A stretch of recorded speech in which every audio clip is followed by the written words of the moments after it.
Hello everyone, my name is Vinay. Welcome to my channel Life Lore. आज हम बात करेंगे एवीओ ब्लड ग्रुप के मैकेनिज्म के बारे में। लास्ट वीडियो में हमने जनरल बात किया था, जनरल डिस्कशन किया था। आज हम बात करेंगे इसका मैकेनिज्म के बारे में।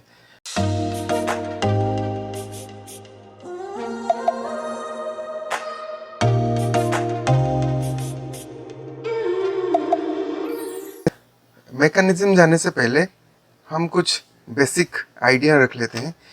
तो हमें पता है कि हमारे अंदर जो क्रोमोसोम्स है वो दो सेट्स क्रोमोसोम होते हैं। एक सेट जो होता है वो मदर से आता है, एक सेट फादर से। तो इस वजह से हमारे पास जो जो भी जीन्स होते हैं तो उनका दो सेट्स होते हैं, हर जीन का दो सेट्स होते हैं। तो उस टाइप का सेम टाइप का यहाँ पे भी जो हमारा एबीओ ब्लड ग्रुप है उनका भी दो सेट्स जीन होते हैं। तो एबीओ ब्लड ग्रुप जो है वो क्रोमोसोम 9 पे प्रेजेंट है। हर क्रोमोसोम, ये जो क्रोमोसोम्स रहते हैं वो क्रोमोसोम का नंबरिंग होता है। ये क्रोमोसोम नंबरिंग के बेसिस पे हम उस पर बात करते हैं। तो हर क्रोमोसोम जैसे कि एक 1 to 22 जो क्रोमोसोम्स हैं वो दो सेट्स होते हैं। और जो 23rd क्रोमोसोम है वो एक्स क्रोमोसोम होता है। एक्स या वाई, या फिर एक्स वाई जो होता है वो फादर का होता है, मदर का एक्स एक्स होता है। तो अभी ये गया बेसिक चीज़ें जो क्रोमोसोम के बारे में। अब बात करते हैं लोकस। लोकस क्या होता है? लोकस होता है एक क्रोमोसोम, पर्टिकुलर क्रोमोसोम। अब हम एग्जांपल लेते हैं क्रोमोसोम नंबर 9 का। क्रोमोसोम नंबर 9 में एक पर्टिकुलर जगह होता है जहाँ पे एबीओ ब्लड ग्रुप का जीन प्रेजेंट होता है। सपोज ये उसका जगह है, ये जगह को बोलते हैं लोकस। हर क्रोमोसोम में जो एक जगह होता है जहाँ पे एक जीन प्रेजेंट होता है उस जगह को बोलते हैं लोकस। और ये क्रोमोसोम जो क्रोमोसोम 9 का एक सेम सेम लोकस पे एबीओ ग्रुप का जीन होता है। और बात करते हैं आलिल के बारे में।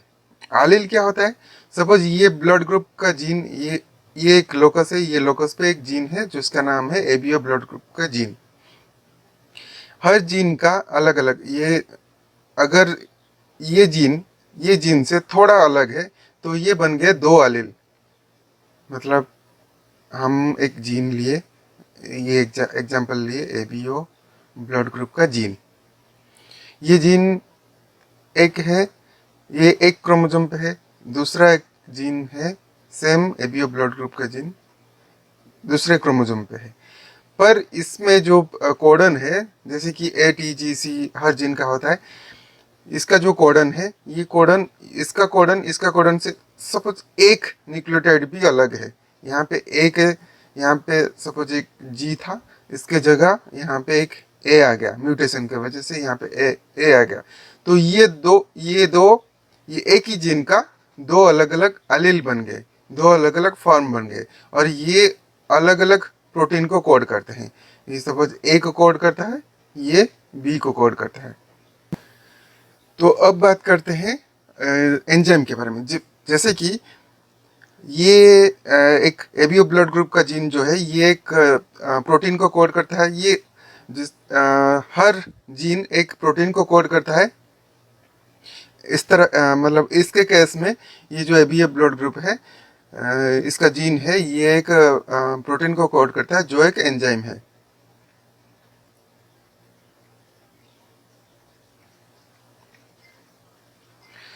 तो ये एंजाइम एक टाइप का ट्रांसफरेज है।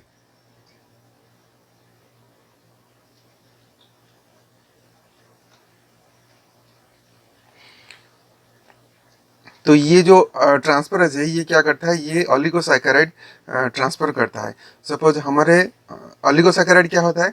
ये कुछ नंबर्स है, कार्बोहाइड्रेट है, 3 से 10 तक कार्बोहाइड्रेट होते हैं, तो उसको ऑलिगोसैकेराइड बोलते हैं।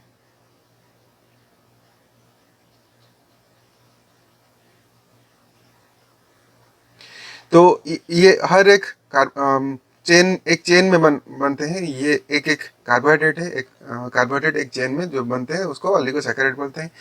अब ये जो एंजाइम है ये क्या करता है, एक और मोनोसैकेराइड इस पे ऐड करता है। तो ये प्रोसेस होता है, ये जनरल प्रोसेस है। अब देखते हैं एबीओ के केस में क्या क्या होता है। पहला हम देखते हैं ए। ये सेम जैसे कि मैंने पहले बोला था, क्रोमोसोम 9 में ये जीन है ए जीन।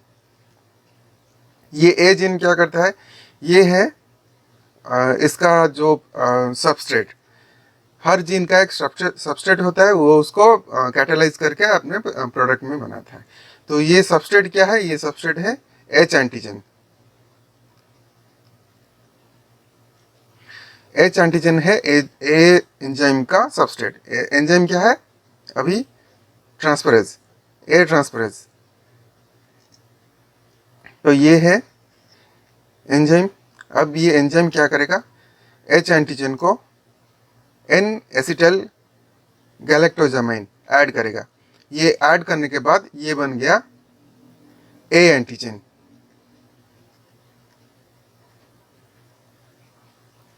अब बी के केस में क्या होता है, जैसे कि मैंने पहले बोला था कि ये सेम जीन लोकस है लेकिन अलग अलग फॉर्म है एक ही जीन का। ये क्या करता है, ये भी एक ट्रांसफरेंस है। तो ये सेम एच एंटीजन आ गया, एच एंटीजन को ट्रांसफर करेगा गैलेक्टोज। गैलेक्टोज ट्रांसफर करने के बाद ये एच एंटीजन बन जाएगा बी एंटीजन।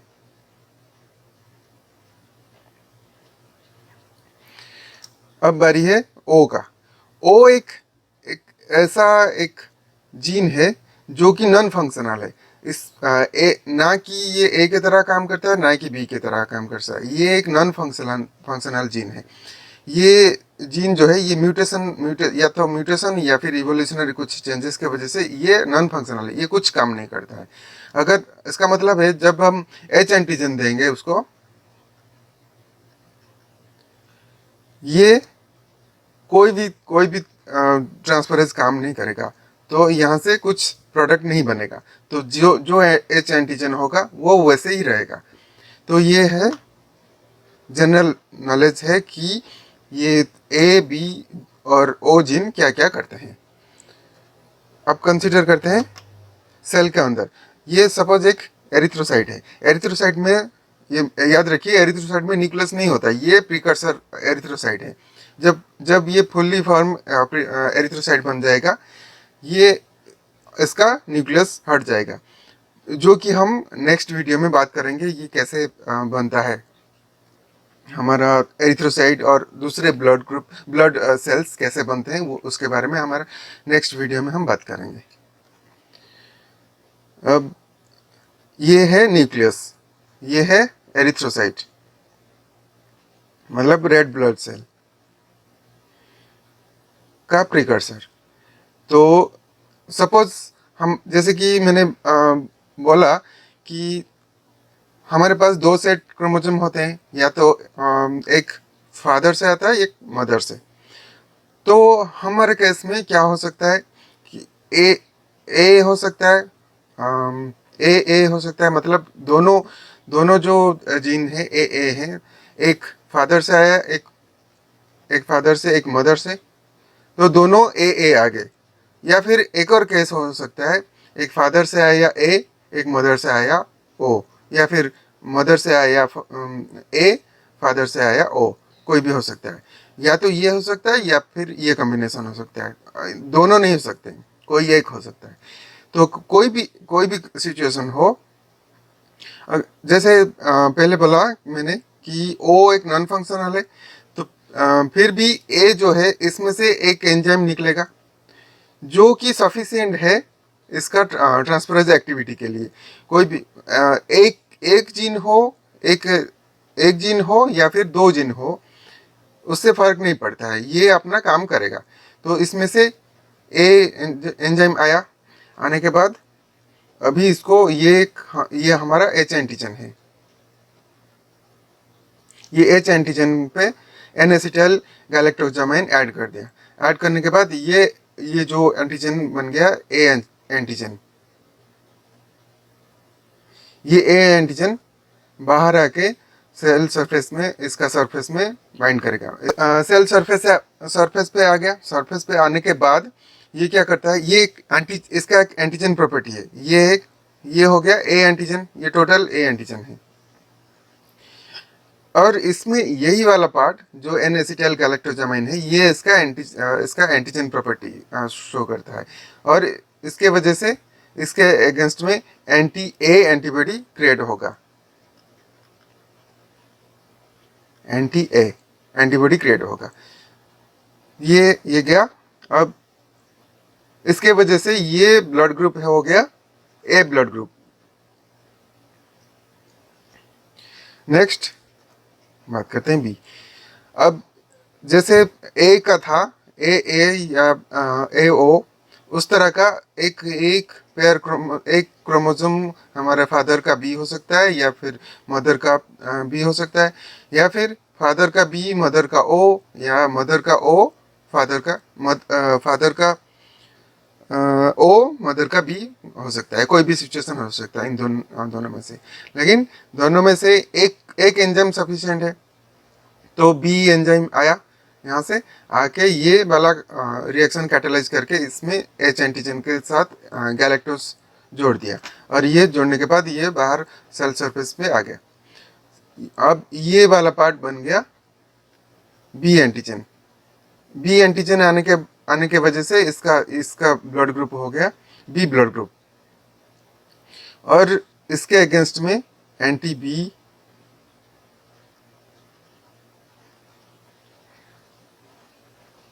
एंटीबॉडी प्रोड्यूस हो जाता है। अब एक और केस है ए बी का। ए बी में क्या होता है, ए बी में एक क्रोमोसोम ए होता है, दूसरे क्रोमोसोम बी का होता है। एक फादर से आता है, एक मदर से। कोई भी एक फादर से आ सकता है, कोई भी एक मदर से आ सकता है। तो क्योंकि दोनों एंजाइम है यहाँ पे, तो ये दोनों अपना अपना काम करेंगे। ए भी आएगा, बी भी आएगा। उसके वजह से सेल सरफेस में दोनों एंटीजन प्रेजेंट होंगे, ए एंटीजन होंगे और बी एंटीजन भी होंगे। ये बी है, ये ए है। तो ये बन गया ए बी ब्लड ग्रुप।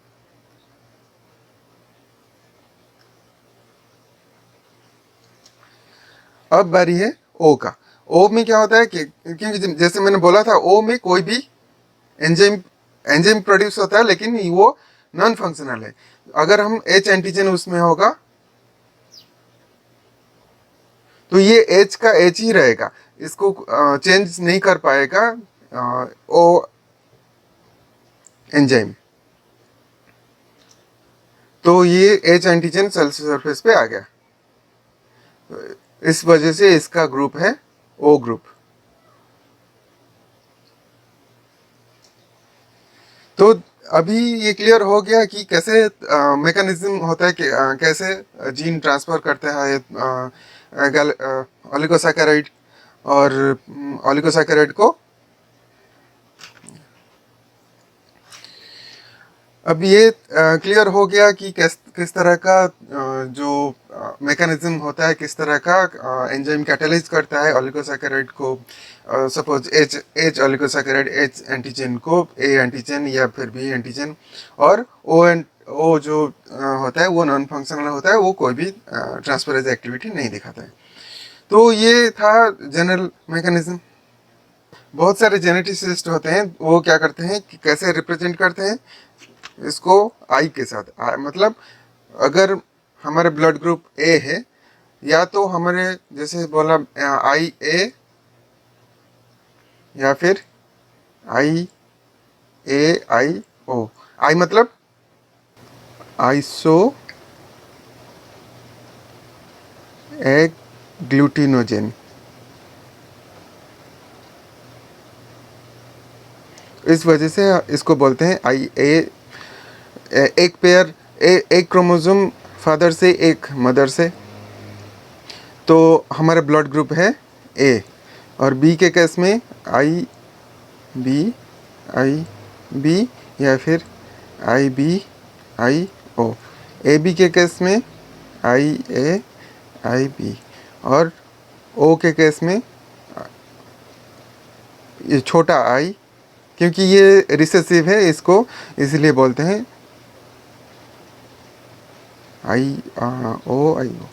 और ये वाला इस तरह का भी लिख सकते हैं, आई बी और छोटा आई, इसको भी वैसे लिख सकते हैं आई ए और छोटा आई। पर ये ब्लड ग्रुप है ए, ये ब्लड ग्रुप है बी, ये ब्लड ग्रुप है ए बी, ये ब्लड ग्रुप है ओ। तो ऐसे ही कॉम्बिनेशन बनाएंगे। अगर हमारे फादर के पास ए बी है, मतलब इनका हुआ आई ए आई बी, और मदर का अगर है बी, सिर्फ बी, तो मदर का क्या कॉम्बिनेशन हो सकता है, आई बी आई ओ और आई बी। तो ये इनमें से एक ही क्रोमोसोम, ये दोनों क्रोमोसोम में से एक ही क्रोमोसोम, दोनों जीन में से एक ही जीन अपने चाइल्ड को ट्रांसफ़र होता है। तो कॉम्बिनेशन कैसे बनेगा, उस हिसाब से कॉम्बिनेशन बनाएंगे। ये अगर फादर है और ये दोनों में से कोई भी हो सकता है मदर का। तो कॉम्बिनेशन वैसे ही बनाया जाता है। ये इसके साथ कंबाइन हो सकता है, या फिर ये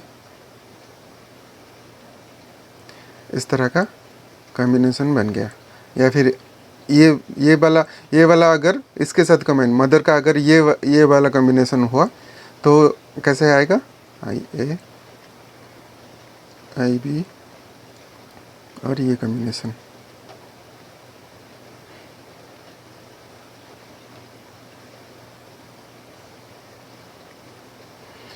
तो वैसे ये बना आई ए आई बी, और ये आई बी, ये आई ए आई ओ, या फिर छोटा आई, क्योंकि रिसेसिव है इसको छोटा आई भी बोल सकते हैं।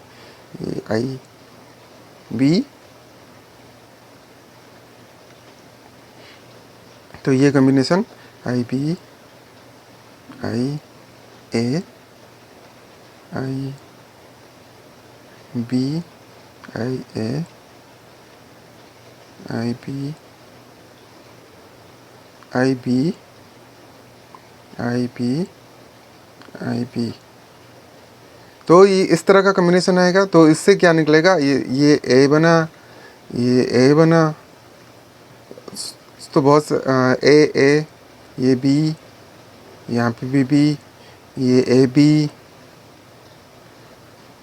ये ए बी, ये बी, ये बी। तो ये सारे कॉम्बिनेशन, मतलब कौन सा ब्लड ग्रुप हो सकता है चाइल्ड का, ए बी और ए बी, ये तीनों ब्लड ग्रुप हो सकते हैं। तो ये गया मैकेनिज्म, किस तरह का बायोकेमिकल रिएक्शंस होते हैं और किस तरह का जेनेटिक्स इनहेरिटेंस होता है। Thank you for watching this video. अगर आप डिटेल में जानना चाहते हैं, फिर से आप कमेंट सेक्शन में लिख सकते हैं और क्या क्या आपका डाउट्स है। और नेक्स्ट वीडियो में हम बात करेंगे किस तरह का ब्लड जो सेल्स होते हैं वो कौन सा ब्लड सेल्स होते हैं अपार्ट फ्रॉम एरिथ्रोसाइट्स, और बात करेंगे कि ये कैसे बनते हैं। ये सारी चीज़ें नेक्स्ट वीडियो में बात करेंगे। Thank you for watching my video. Bye bye.